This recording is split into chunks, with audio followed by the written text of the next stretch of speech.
Does this look familiar in your house? Fighting over the iPad, yelling, "Stop!" Sometimes even pulling the Wi-Fi. You worry about their eyesight. You worry about screen addiction. You worry it's hurting their learning. So, do parents actually have a solution? Yes, we do. But before we talk about solutions, there are two truths most people don't say out loud. First truth, kids are not really learning. They are gambling.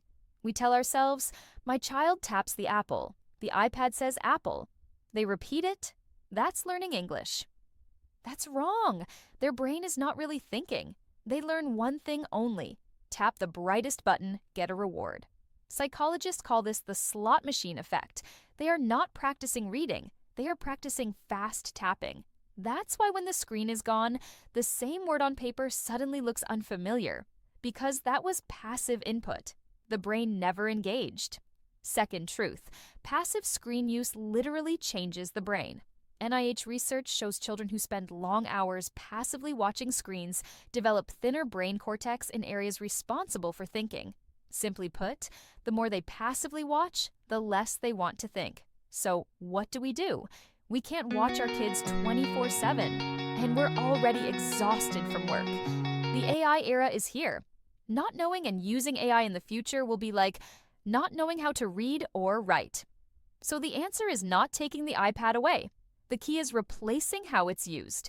We must shift kids from passive watching to active interaction.